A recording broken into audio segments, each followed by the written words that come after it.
Hi, this is Graphically Alex coming at you with all things fat related. If that's something that interests you, please subscribe. I'd love to have you. So today we are returning to Virgie.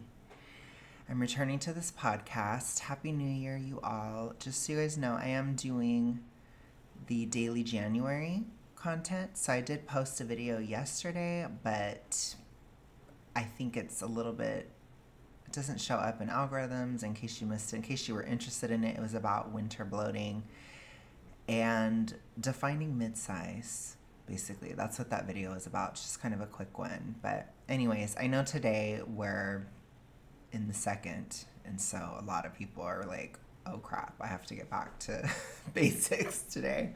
I'm seeing all the memes on Instagram about, oh my gosh, I weighed in today and I see how fat I am now. There's stuff like that. So many memes about it. I don't know how I feel so far this year. I have hope for 2025, but I don't have hope for the beginning of 2025. I don't know if that makes any sense. But I tend to struggle in January anyways. I typically have. And I literally looked up a video, I looked up a health update video from last January because I was trying to see if it was the same, and it was. So I'm like, okay, here we go. We're back, y'all, to the struggle. So let's go ahead and get going. I'm gonna just start it now. So connected to my gender. So anyway, and then so the bullying is there, and the bullying has this sort of right, I'm watching in movies and on television, and everywhere I look, girls are treated like real girls are treated like delicate flowers, Yep. like they need to be protected. And I was getting the opposite. I was not protected. Yep. The boys in my school were physical with me in a rough way Yep. that was different from the way that they treated thin girls. And I guess what that there's all of that, and then I think about even this very to hone in on this microscopic moment, like that moment at the party where every girl is getting the princess set with the little slippers and Yep. the little crown and the wand and the little whatever, a little dress, and the slippers don't fit me and the Yep. dress doesn't fit me, Yep. and I'm just so what am I? I'm some other thing. And Exactly I that. think in my head it's with I was certainly, like most of us, brought up believing in the gender binary. So I'm I Yep. must be if I'm not a girl, then I must be a boy or something like Yep. that. I'm not quite sure. And then in terms of the play, yeah, every day, I remember fourth grade in particular, and I read about this in the book. In fourth grade, my best friend was named Lorna, and Lorna is very petite. And every day we reenacted the romance from the book series, The Babysitter's Club. Mm-hmm.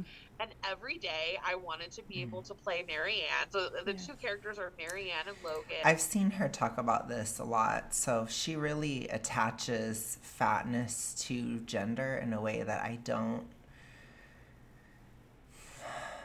I I can kind of understand it, but I still think it's a reach. Honestly, even as somebody like myself, I struggled deeply with gender nonconformity growing up. Obviously, if you are fat as a male, you have boobs, you have man boobs, right? And I was already very feminine. And so then having boobs on top of it, I was made fun of for that a lot. But I don't know. I don't know how much of it really is just about the weight in general. I think all I can really say to this is I think she's showing how she can kind of weave weight into every issue she has or every single thing that she thinks about.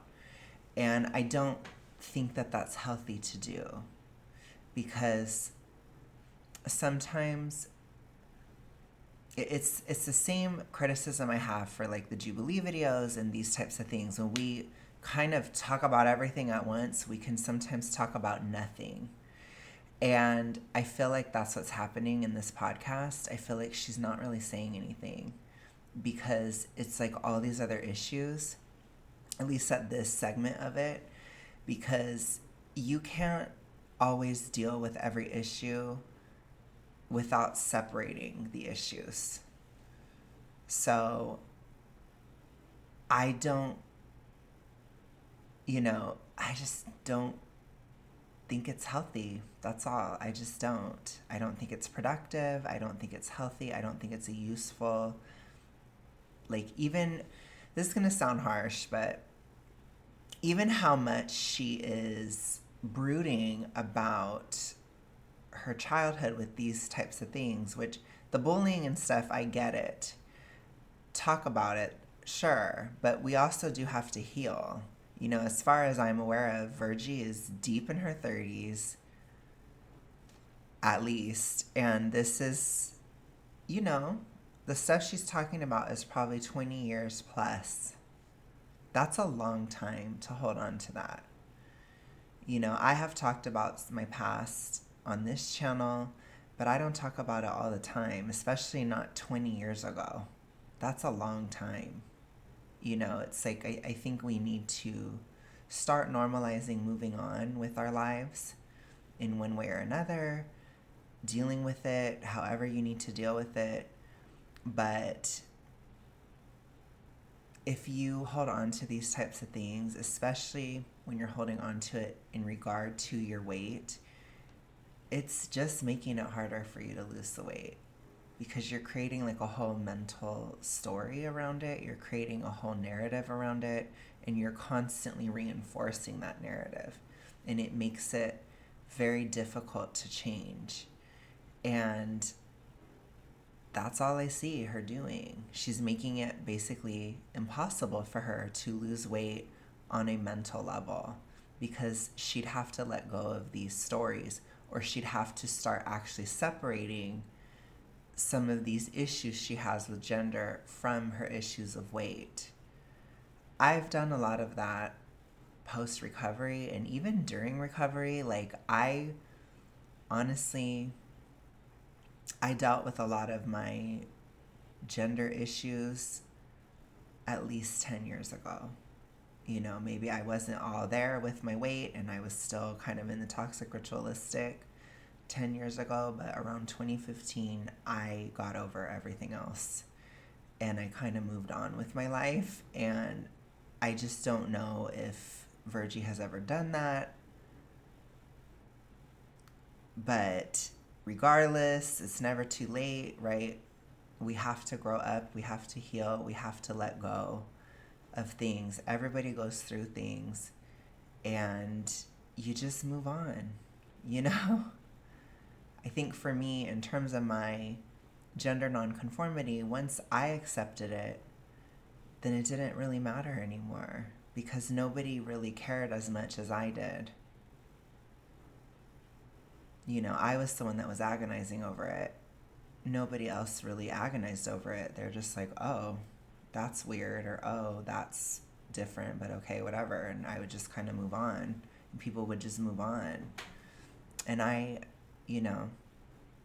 went to a private Christian school that was, pretty conservative, and I still was able to move on. So it's like, I just think a lot of times these issues, they can come from within. I'm not saying that's the case for everybody, but it certainly was for me, because I don't exist in a context where I have to have everybody agree with me all the time, or I have to constantly please others all the time. And maybe that's a privilege of mine, and maybe that's a curse. It depends. We've been talking about brathood a lot, and that's a part of it. Like, I don't need other people to approve. I just don't.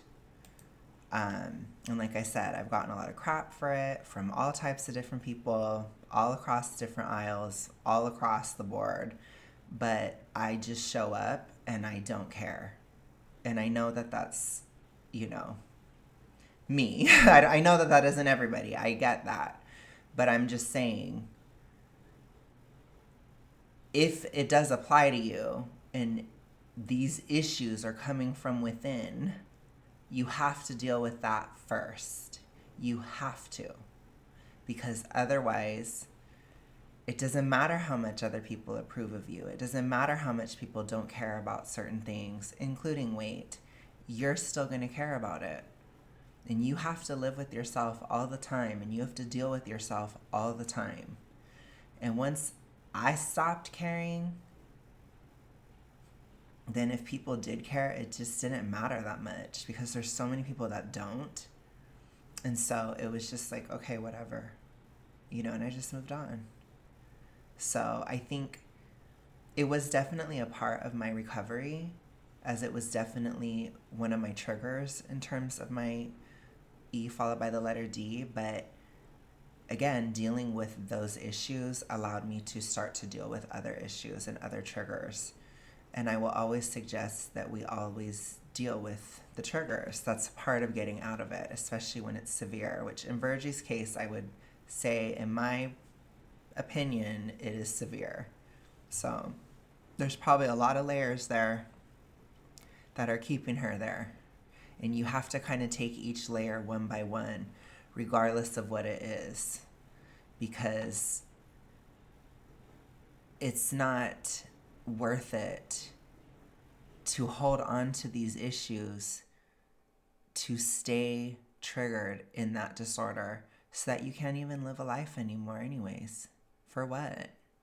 Because somebody had issues with how I talked, because somebody had issues because I had issues with how I talked, or I had issues with how I presented. It just doesn't make any sense to be like, oh, okay, I have an issue with this part of me, so I'm just gonna eat myself to death. There isn't like a logical thing, There's no logical connection. So I still think she doesn't have a point here. That's what I'm trying to say. I would just suggest, if you're struggling in a way that she is, like where you cannot separate it, you need to separate the issue of weight from other things, because it isn't always connected. It just isn't. As I've stated before, like as I've lost weight, there are certain ways where my brain has masculinized. Like, for example, I've had a higher libido at times, but with fluctuations, sometimes it goes down, sometimes it goes up. So there are times where I'll think about sex a lot, like your average man. But in terms of like behavior, attitude, personality, a lot of these things, as I've lost weight, I've actually become more feminine, especially in terms of my attitudes towards dating and men and this type of stuff. I've become even more feminine. So I think it's just, I will just continue to say, we become who we're supposed to be as we lose the weight. You get out of the pathology of obesity, your brain just kind of goes to what it was supposed to be. And that's it. It's the same thing, it can be a little bit, it can have to do with your personality. It can have to do with a lot of stuff, even your lifestyle or things that you're interested in, or even the types of partners you would choose to date. It affects everything. So while I do think it's important to separate the issue of obesity from other things and other issues you have, it's also important to understand that being super morbidly obese does affect every area of your life. Every single area. So it is kind of oxymoronic, very weird, but still. If you had gender issues, Virgie, you have to deal with that separately, because you probably would have them even if you were thin, in my opinion. There still would be something going on, because it's just not the be-all end-all. There are plenty of women who are fat who are always seen as very feminine anyways. So I think it just, honestly, it probably just has to do with a personality quirk or whatever, It just is what it is. And I can honestly say I'm a man and I'm very feminine, and I was very fat and I was seen as very feminine. So you can be seen as feminine being fat. So I guess I'm just not the one. I'm not the one for you to say this to. I'm just not. I think she would have a lot of issues if I was having a conversation with her. because I would challenge her on some of these things like I'm doing now. Because I just don't think it's connected, Virgie. I just don't. Again, this issue is insane. That's why it's really hard to fix, because it's extremely complex. The issue of obesity, I understand that contradiction of having to separate it, but also having to understand how connected it is to everything. It's really awful. It's horrible. It's very difficult to talk about for those reasons, but here we are, you know. That's why a lot of my content runs long, because it has to, because it's so complicated. And this is like the primary romance of the Babysitter's Club series. And, you know, at that time, which is like the 90s, this was a very popular series. So every day we're reenacting it at lunch, and it's like every single day without fail she plays Marianne. There's no discussion, there's just no conversation, no negotiation. And I remember wanting to ask and then kind of feeling really ashamed and knowing that it was impossible. Okay, like so this kind of stuff too, like, I'm sorry, Virgie, but first of all, I think I tried to like the Babysitter's Club when I was a kid, but I think it was a little bit out of reach for me at the time. But this type of stuff happens all the time when you're a kid. There's certain kids that are the leaders of the pack. There's certain kids that get their way and you don't necessarily get your way, but also sometimes you get your way and they don't. And every kid feels like everybody has more than them at some point. You know, this is just kiddie stuff. It's kids being kids. This isn't like, I guess what I'm trying to say is, don't conflate fatness with childhood. And I feel like you're reaching that point where it's like, okay, like I said, I get it. Yes, being fat affected your childhood, but you're acting as if you wouldn't have had any of these types of conflicts if you were not fat, which is not true. So again, you have to, especially as an adult, be able to look at other people's perspectives. So I can look back to certain events I had, like with my cousins or with other kids in school, and see from their point of view how it looked to them sometimes with me. How sometimes it looked like I was getting my way and they weren't. It's something that requires a higher level of thinking and a bit more empathy. And I don't know if you've done that, and it's immature. I'm sorry, Virgie. Like, you're acting like a teenager. This is very teenage.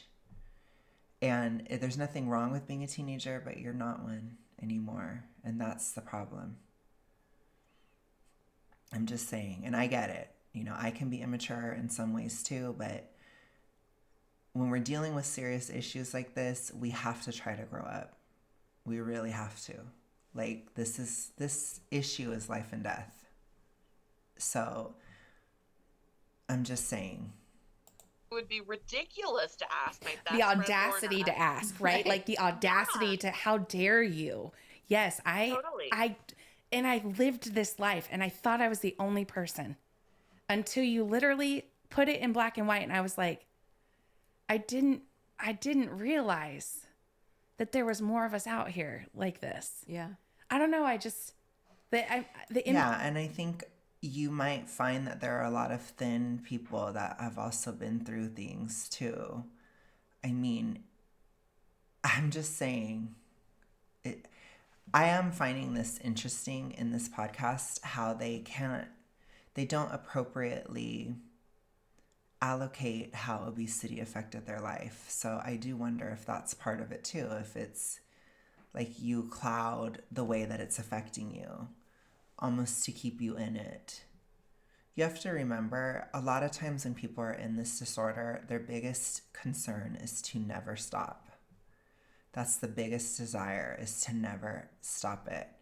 So you can create mind games and do things and bend reality and shift things in your head, almost like a CULT, because you're trying to keep that coping mechanism alive. So it's like, I guess what I'm trying to say is I'm seeing some reality bending in them, where it's like, oh, I had these issues with play as a kid because I was fat, but it's also like, I can't recognize that being this fat affects my health. It's like you're somehow wrong on both sides of that issue. Like you're clouding reality. You're not seeing the issue for how it is. And again, what's the point of that? The point of that is a subconscious desire to not stop. So if you can force yourself to chase after the clouds, essentially mentally, then you can never get out of the disorder, or you can never actually stop the coping mechanism, because you'll constantly be chasing for something that won't ever exist. It's similar to when they constantly say, I want to live in a world with absolutely zero size discrimination, or absolutely zero, people will never see a fat person. I want people to never see a fat person as any different than a thin person ever. That will never occur. It is an unattainable standard. Or I want all fat people to be exactly romantically desired as any other body type. That will never happen. Like, these are chasing cloud, chasing fantasy things. And I think that's what this is.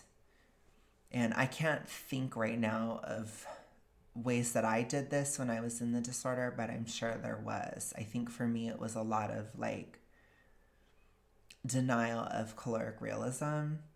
I think I thought a lot about different types of food and different types of diets, and well, that diet didn't work, this one will, and it's all the same kind of delusion. It's like what was high carb last month is now low carb this month, and what was high fat last month is now low fat this month. And it's like I was always trying to find a game to I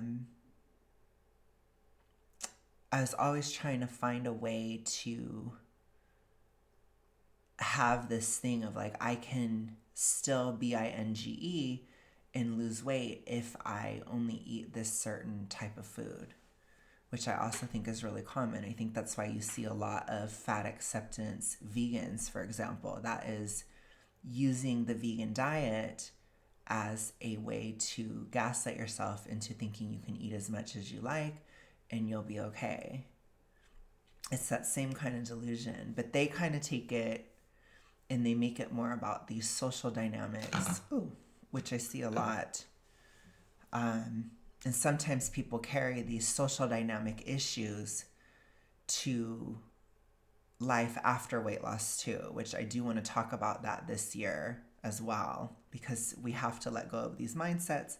And remember, I'm not talking about it from like a moralistic standpoint or like you're a bad person. It's more so you're at risk for relapse. Like if you hold on to like, well, this person wouldn't date me because I was fat and now they're interested in, like, if you hold on to things like that, you might gain the weight back because you can create too much anxiety over it. And again, conflating or shifting the perception of issues too far where you lose touch with the issue of weight, where it becomes misapplied.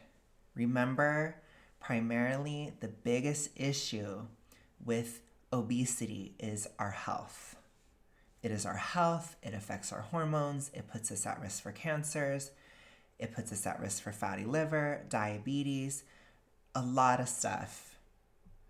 All these things can have effects on the way our brain works, on the way we think, on the way we are, all of it. So that's primarily the biggest issue. The biggest issue. And if we're talking psychological issues, like E followed by the letter D, that also affects how we act, how we treat others, how we treat ourselves, and ultimately how we think and even perceive reality. So it's really important to fix these issues for those reasons primarily. Social benefits or drawbacks of weight loss, there'll always be secondary, in my opinion. Always secondary. And again, that comes from my perspective as somebody who's introverted and honestly does not need the approval of other people. It doesn't mean that I don't want it or that I don't like it. It just means I don't need it, which means I will not always act in a way to get it, including in this whole venture I'm doing, where I will say things that people often don't want to hear about this issue because I don't care if it pleases you or not. It's really that simple. But in terms of this whole thing, we need to make sure that we're holding on to reality in terms of obesity and we're not misapplying and ignoring where it does affect us, because that's very important. Impact that you have on people, I don't even think you realize, like, how affirming it felt for my soul. It was like a solve. A permission to be happy. Yes. And to have, you know, just the freedom. Yeah. To feel good in your skin. Yes. And not feel like you have to fit a role just because it was force fed to you. I don't know. It's so freaking cool. It's so freaking cool. Yeah. It's amazing. And I think the gender piece is and I think that really doesn't have anything to do with weight. I just don't. It just doesn't. So, you know, always remember weight is not gendered at all. Like, there are some aspects as far as like biological reality. There, as I've said, there are obviously differences between male and female in terms of weight loss, weight distribution, how the weight affects people, all these different things. Those are all real. But in terms of like the issue of obesity in and of itself, it doesn't matter what, you know, it has no, a gender can be fat. You can be fat. You can be fat as a man, you can be fat as a woman, you can be obese both ways. Like, being masculine or feminine, although there can be like hormonal issues involved with that, it doesn't always. And it's like, it's a separate issue, in my opinion, because I think it becomes too misapplied. It goes too far. Gosh, which I think is part of the whole point, right? They want us to not actually talk about it. So let's see what else they have to say. I mean, kind of like claiming femininity. The culture is trying to deny fat people femininity if they identify with that, you know, if they want that. And I've never been denied femininity based on fatness. So I can at least say I'm at least an example size of one that it's not true. I'm at least one outlier. It wasn't true for me. I've always been seen as feminine. So I think it can have to do with other personality traits, other attitudes, other ways of being that don't have to do with weight. So I think that's an important piece to look at. Okay. I think there is, like, I think what's interesting is for me as a fat woman to, it's like I still grapple with this. Like, I mean, a way that it's showing up right now is I'm 40, and I basically, you know, I basically made the decision that so she is 40. Okay. I'm going to become a biological parent. And as I was processing it with my partner and with my friends, I was like, there's a lot here. There's a lot of reasons why. There's a lot of reasons why there's feelings of ambivalence, that's where I've landed. And I have to name that one of them is being fat, because biological maternity is this ultimate signifier of femininity in our culture. Right. And to sort of refuse to do that as a fat person, is complicated, right? Because people already want to put me in a box of like lonely, single, unable to have children, or yeah, she's really, really, really obsessed with how other people perceive her. Like I said, in my opinion, this is really a lot. You know, having a child is a major decision, and really making such a huge part of it about how other people perceive you, I don't think is smart. That's all I'll say. You know, I think having children should be something that you inherently desire, or inherently don't desire if you decide not to have kids. I couldn't imagine not having kids because I felt like society would judge me if I had a kid, or having kids because I felt like society would judge me if I didn't. You know, I think with big life decisions, we have to make sure that we're making them intrinsically. And I'm surprised that as a 40-year-old woman, she cared this much about what other people thought. Still, this is immature, honestly. You know, I could understand if she was in high school because that's kind of a part of the experience, but this is very immature, Virgie, in my opinion. I'm kind of shocked because even at my, age of 32, I could not even imagine caring about another person's opinion on if I have kids or not. I do not care at all. Zero. Maybe I would have cared 10 years ago, certainly in high school, but in my 30s, I am never going to base that decision on what somebody else thinks at all. I do not understand it whatsoever. So I just think you have to be careful with this stuff, because I wonder if that's part of why she didn't lose weight, because she's so worried about what other people would think of her if she lost the weight. I mean, damn, Really, like, desperately desiring this, like, cultural narrative and not able to access it, Yeah. and I think Like, I thought she was going to talk about health risks involved with being morbidly, super morbidly obese and giving birth and these kinds of things. I would understand that. I'd even have empathy for that and be like, that's a shame, like, especially if you want to have kids, but it's just the obesity is affecting your fertility, or there's these other issues, which obesity can be involved, but you see how she doesn't talk about that. It's like she talks about, well, I wanted to have a kid so I could be more feminine. What? I just feel like I don't know. I don't even know if she's aware of how much she's dancing around this issue. I don't know if she's aware of it.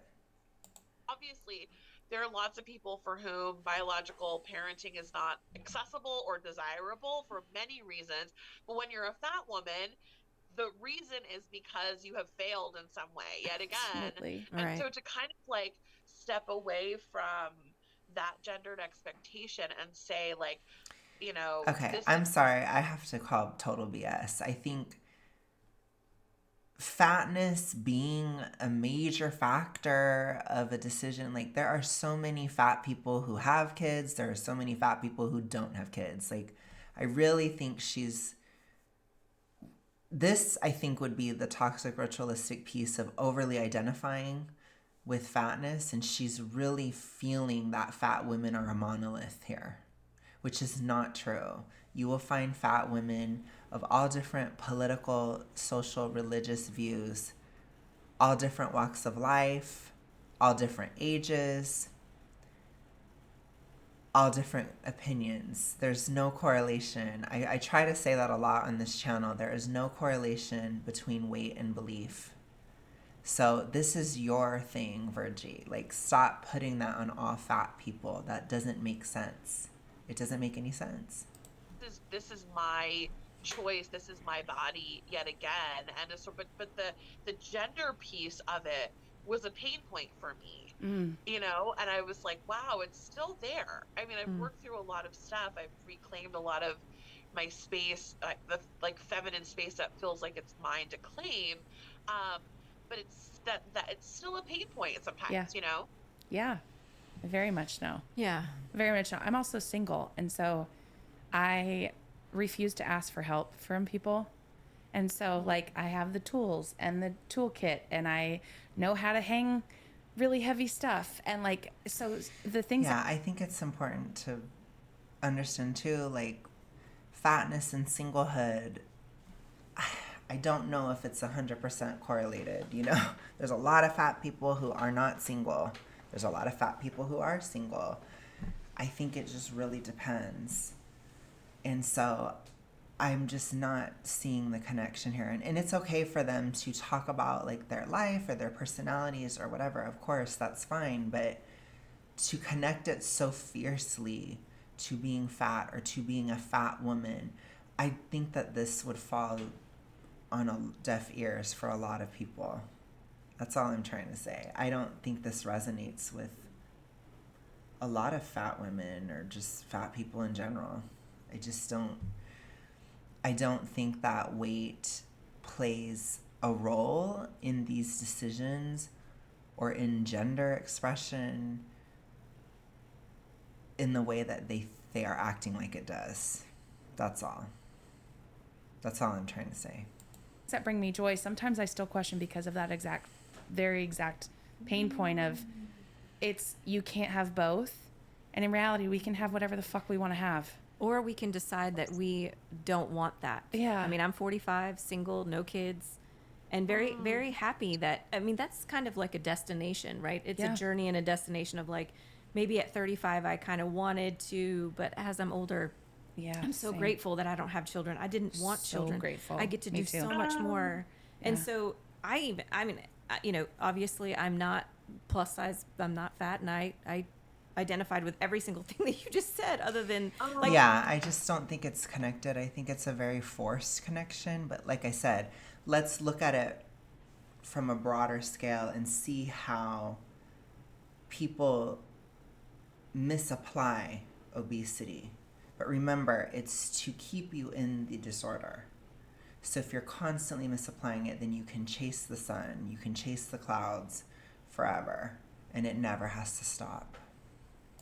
and for me, it's a bit of femininity too. It's like, wait a minute, but you're not married, no kids. Yep. You're obviously lonely and sad. It's like, Sure, and these are more questions of womanhood and this type of stuff, but I'm going to continue to drill into your guys' heads. Fatness does not equal womanhood. I think we need to remember to separate that. Fatness does not equal womanhood. They're two separate things. They're different. So they're really trying to conflate the two, which I think is very bizarre, extremely bizarre. But I have seen this a lot in fat acceptance content, but I've usually seen them conflate weight with race. I don't think I've ever seen weight and gender or weight and sex so aggressively forced together as I have in this podcast. But I'm sure that these views probably permeate through a lot of fat acceptance activists. opposite. We are the opposite. We are the opposite. Yes. Of lonely and sad? No. No. Hell no, we're not. I'm out here living my best damn life. We're starting podcasts. We're doing the shit. We're running businesses. We're traveling the world. We go to Mexico in 2 weeks. We're like, peace out, Cub Scout. We got our dogs, and we got each other, good. bro. We got each other. Yeah. We got our dogs. Like, we good, right? Like, we don't need that. And the joy that you can give. Well, and the thing that I need to point out too is even if this is your life path, not being obese will make it so much easier to have the businesses, to travel, to live the life, to be happier. You know, I always try to promote the idea on this channel that regardless of what choices or life paths we take, being obese will harm it or will make it harder to do or be an obstacle that is not necessary. So not being obese would really help with all of those things, and you probably would have even more fun doing those things.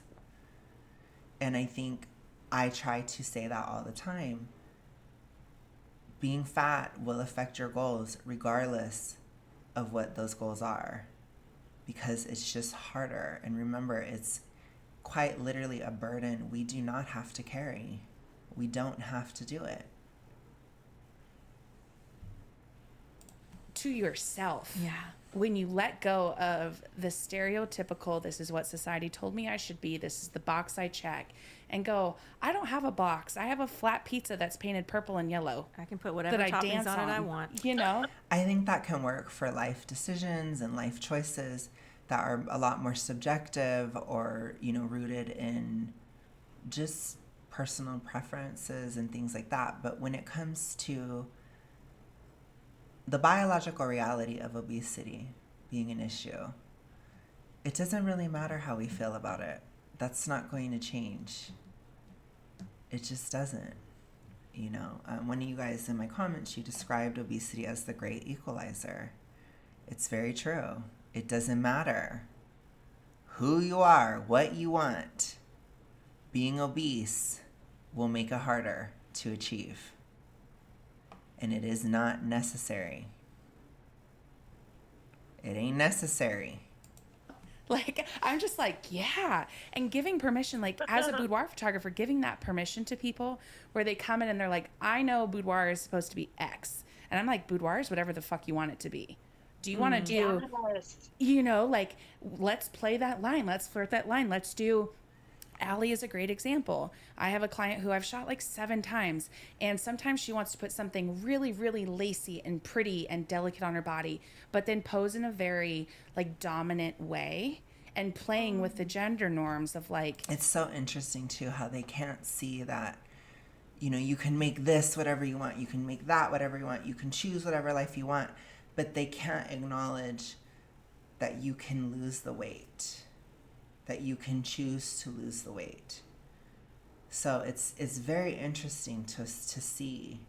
It's like we're going to think outside of the box, quote unquote, in all these different areas, but when it comes to weight, we cannot think outside the box. You are fat forever and always, no matter what. It's very interesting, super interesting.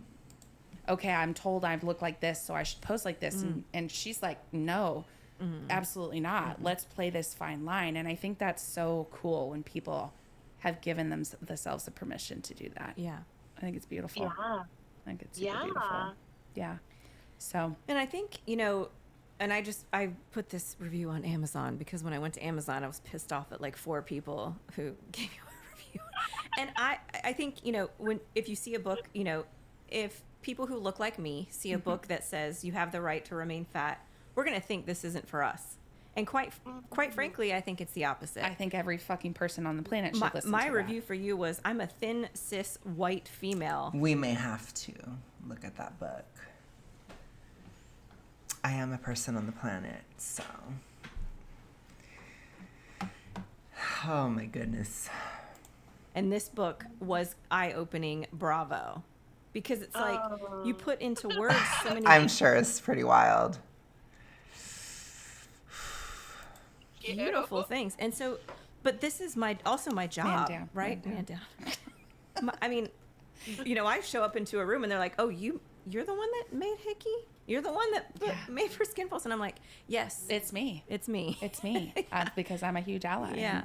I want people to feel good in their body. It's just really important to educate yourself about marginalized groups of people who are not you. Yes. Just because you cannot identify with that person does not mean you can't understand them, embrace them, and advocate for them. Yeah, very much. Very much. So we have your body positive journal here. I don't know why this brings me so much. Do you guys think that they would be able to try to truly understand a person who intentionally loses weight? That's an interesting question that I have. I wonder if they'll get into it within the podcast. Joy, just having it in my hand brings me so much joy. But I want you to talk about the creation of this. Was this like a love letter to the little girl that you grew up knowing? Is this like, it felt very personal, very, very much felt like I did this because I needed this and there wasn't anything in the world like it. Oh, I mean, yeah, I love that you sensed that. I mean, like, there was a lot of intention that went into it, went to the design, went into the illustrator and the illustration. Yes. I mean, journaling has been a big part of my recovery from diet culture, from disordered eating, from a lot of different things. And I don't think you recovered. I have to say that. I know that's harsh, But let's be real. But she did admit that she has an issue with it. She admitted. They sometimes do. And a lot of people that critique fat acceptance, or that, you know, in general, people that even don't critique it, they don't always catch that. But they often will admit it, like she just did. She's just convinced that she's recovered. I don't think she is. There's a lot of signs that she's not recovered. So that's a huge issue too. So journaling for me, it's like, I say it in the book. I'm like, journaling it's really, I mean, it's so many things, right? Like, it's obviously words to page, but when you think kind of, when you zoom back a little bit, I think of it as kind of all of these important lessons. Like, to begin with, the lesson that your life deserves to be documented. Yes. You know, in some way. And I think, like, I love this both and you can do this through, you know, photography, through journaling. Like, I think one of the things I was taught was I used to love journaling, so I understand what she's saying here, and I agree with her with this point. I mean, I literally am documenting the weight loss process and doing this stuff, so I actually agree with her in this area, but I also can acknowledge it's not for everybody, you know, so I think it just depends, but I can appreciate what she's saying here. as a fat person, is that my life isn't worth documenting until I become a thin person, which, you know, it never happened. Yeah, I agree with that as well. So that is a toxic ritualistic mindset of like, I can't do this usually subjective emotional thing because I'm fat. That is a toxic mindset. Now, where it isn't toxic is if it's like something physical, like I can't skydive or I can't ride a horse or, you know, something like that. If there's a physical limit, that needs to be acknowledged. But more of these like social, subjective, feeling-based, creative limits, those are not real. Like, you can journal as a fat person, for example. You absolutely can. If you want to be a writer and you're fat, then write. You know, I actually really encourage people to do these things because it puts less pressure on especially within the toxic ritualistic, it puts less pressure on the mental matrix, because you think of yourself as like, oh gosh, well, if I lose the weight, then I have to do all these things, and it can be very overwhelming. But if you start doing these things, even being fat or even as you're losing the weight, then there's less pressure. So it's like, I don't have to wait to do YouTube until I've lost weight, for example. So that therefore there isn't this idea in my mind, well, oh gosh, like if I lose the weight, then I have to do YouTube because I said I would do YouTube if I lost the weight. You see how that creates a pressure? It's a mental pressure. That doesn't exist. I'm already doing YouTube. It doesn't matter if I lose weight or if I don't or whatever. I'm still doing it. You see, and that takes that pressure off. So if you have these like boxes or limits in your mind that are more subjective or not rooted in reality, it's really important to not listen to those things, because if you do, it tends to put more pressure on you to stay in the disorder. So you have to shatter those things. Like, although we do need to acknowledge physical limits, that part we do have to acknowledge. So like I said, riding a horse, for example, zip lining, you know, certain things that can be incredibly dangerous, getting on that roller coaster if you're too big to have it locked properly, those things have to be acknowledged. But more subjective limits, they don't necessarily have to be acknowledged. So, yeah. Okay. Happened and is never going to happen for the vast majority of fat people. Yep. And that's not a bad thing.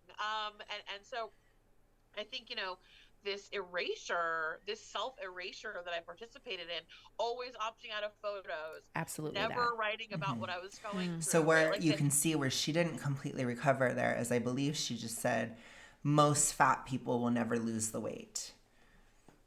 That's not necessarily true. It depends on cultural factors. It can depend on individual factors as well. But we have to look at, why are people not losing the weight? Is it because it's impossible? No, it's because they're choosing not to. And that's really, really important to acknowledge, because it is a toxic ritualistic belief that being fat is not a choice. That's ED mindset. It's not real. So we do have to discern reality when it comes to this disorder. It's very, very important. Kind of like, I think that just sort of, it's a line in the sand. It's saying like, I deserve to be documented, even if it's just for my own records. Let the record show that I existed in this fat body, like in this complicated time. So I think there's that. And I think obviously the lesson, and I wrote about this in the introduction, the lesson of the power of turning the page, and kind of like how we can, that metaphor, that simple thing, like, right, you have to teach children how to turn the page. That's something that, like, you learn at a certain age. And it's like a physical motor act, but it's also a very important metaphorical lesson for us as human beings, that you can always turn the page. There is a blank slate to be had, right? And we have that power in our hands. And so I think, journaling is obviously very personal to me. And then when I think about, I did a bunch of focus groups leading up to the journal, and I was like, what do you want to see? What are topics that you want to talk about? How do you talk about things like anger? How do you talk about things like food? Like, how do you want to talk about those things? And I felt like it was like my personal, I wanted to bring, like, I remember I had. So something that I think we need to acknowledge within anti-FA is we have to do this emotional work too. There's a lot of people that are fat or that are dealing with obesity issues, toxic ritualistic, all these different things. We have to provide an emotional space for those emotional people as well. Because a lot of times there is more of a, not necessarily unnecessarily harsh thing of like, these are the facts, blah, blah, blah, blah, blah. That kind of like facts don't care about your feelings mindset. That does carry through a lot of anti-FA, which I don't think is a bad thing. But I do think we need to fill in the gaps emotionally within anti-FA. I don't want us to have only somebody like Virgie Tovar talking about anger in regard to obesity. We need to talk about it too on our side. So I think it's really, really important, because a lot of people need that more emotional nurturance or emotional understanding, especially those that are suffering with this disorder and people who are suffering within fat acceptance logic. Honestly, I think it's really important, because we have to provide not just, the hard reality, but also kind of that soft, comforting place too, which I try to kind of dance between the two. I've talked about it on this channel in terms of my activism. I try to do a little bit of both, but I want to encourage people who are especially nurturing or emotional, or who talk about things like anger the way that she's talking about it, or who have the desire to talk about those things.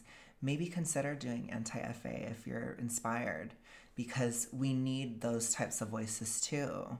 And we need to talk about things like anger. I have talked about on this channel a lot that one of my greatest triggers of my E followed by the letter D was anger.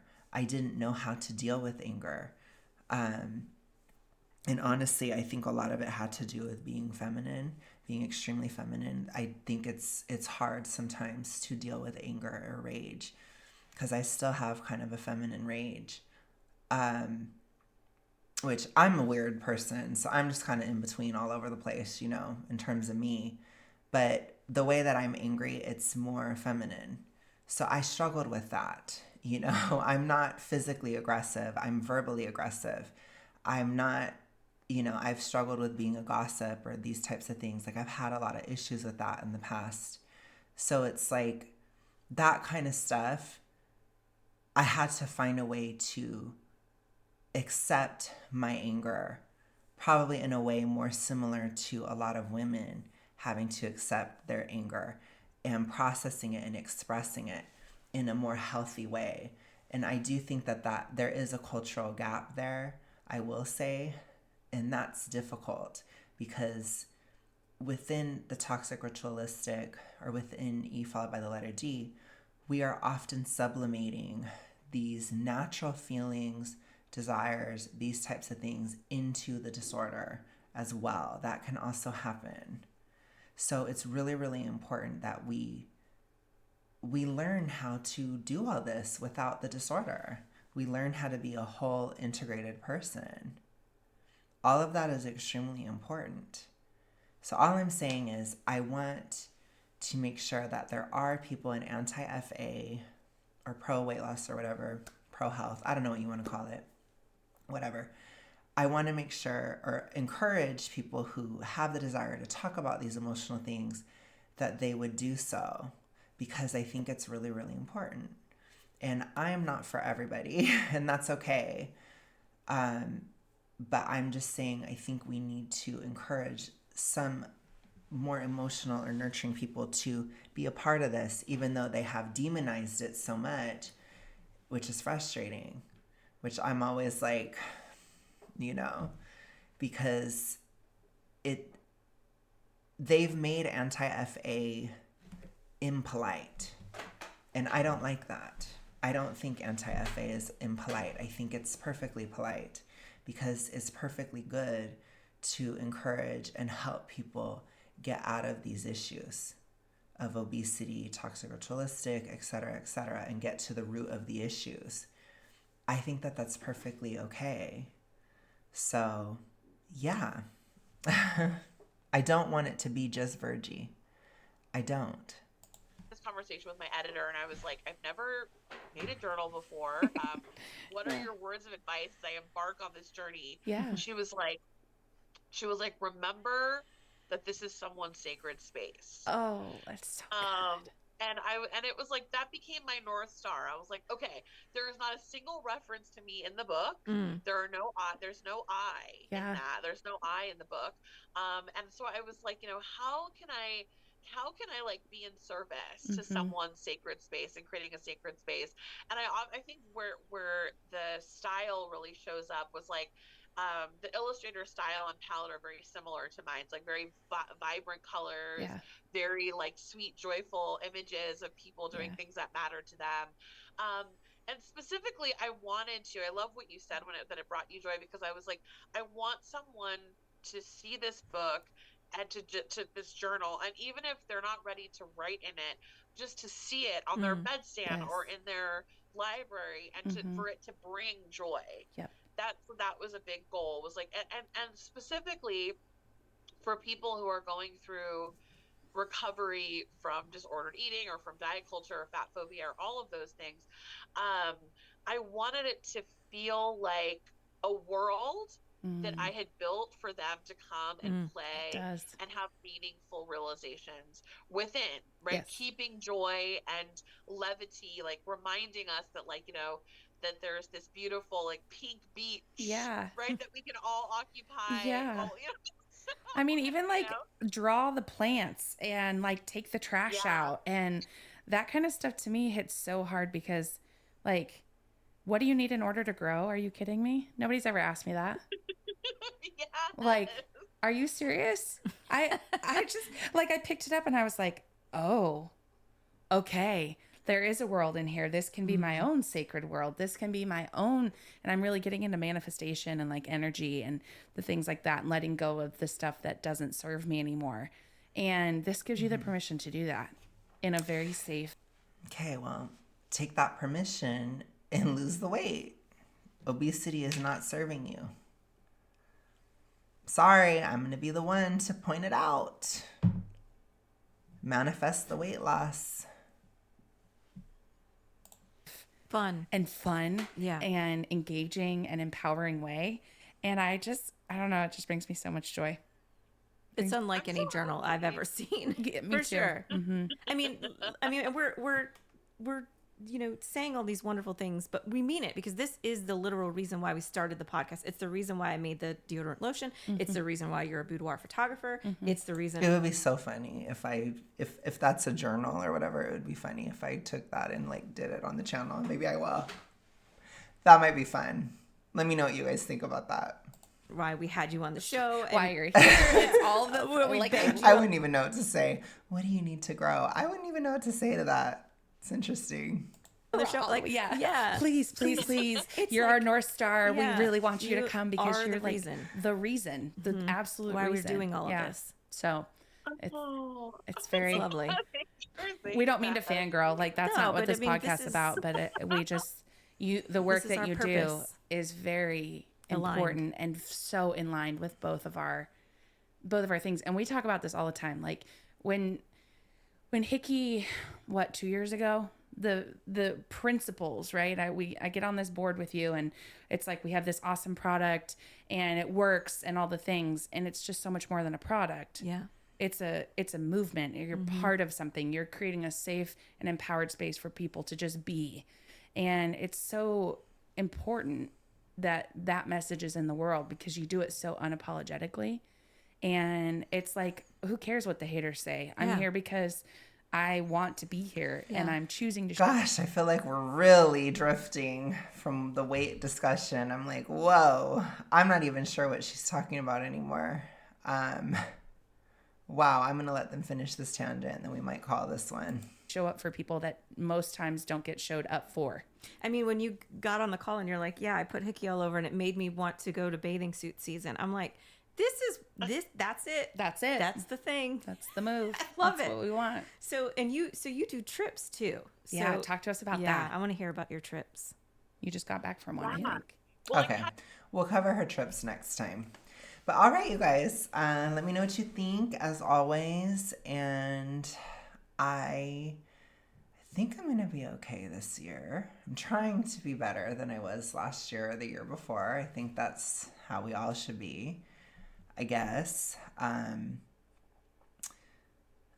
don't know. I think I'm trying to for me, I'm trying to exercise the empathy more. Even though I do get angry a lot, I'm trying to be angry with empathy. Like, it's weird. It's this new thing I'm trying out in 2025. But I will see you guys tomorrow. Remember, daily, y'all better check. You better be here. No, I'm just kidding. Anyways, I will see you guys tomorrow. So we'll be going all January. So have a good one. I'll see you later. Bye.